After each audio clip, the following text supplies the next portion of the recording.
আসসালামু আলাইকুম।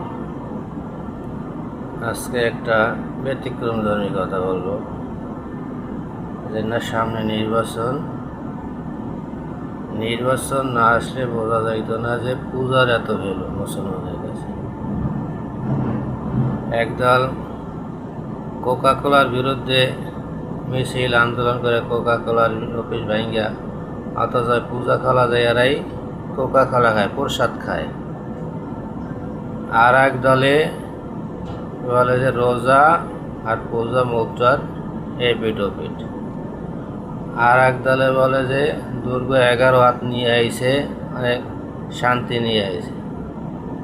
তাহলে কি মনে হইতে আছে যে ইলেকশন আইসে বিদায় ইমান আর কেউ ঠিক নেই।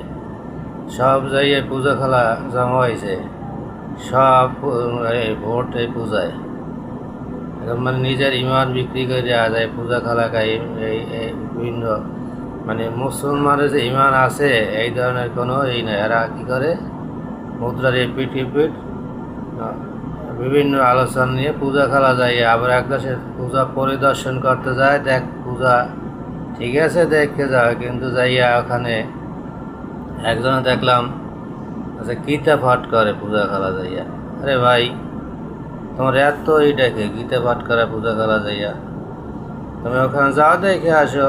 কারণ মুসলিম রাষ্ট্রের সংখ্যালঘু, তাদের দেখা মুসলমানের দায়িত্ব বলে এই নাই যে পূজা খেলা যাইয়া গীতা পাঠ করতে হইবে, বিভিন্ন মুসলমানের অনুষ্ঠান নিয়ে অনেক কথা বলতে হইবে, যে রোজার এপিট মুদ্রার এপিট এপিট, তারপরে গণেশ নিয়ে কথা বলতে হইবে, তারপরে দুর্গার 11 হাত নিয়ে কথা বলতে হইবে।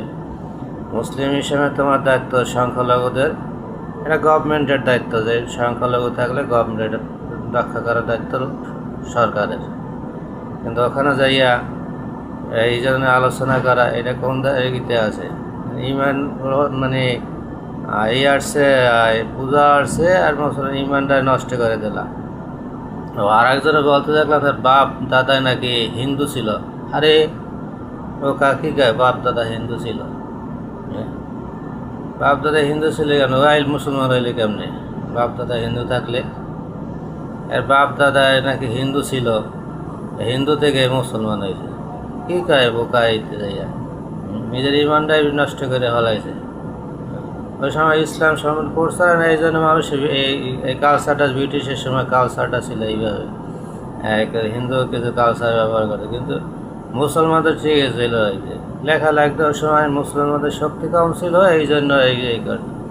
আর জায়গার বাপ দাদা নাকি হিন্দু ছিল, এখানে কথা।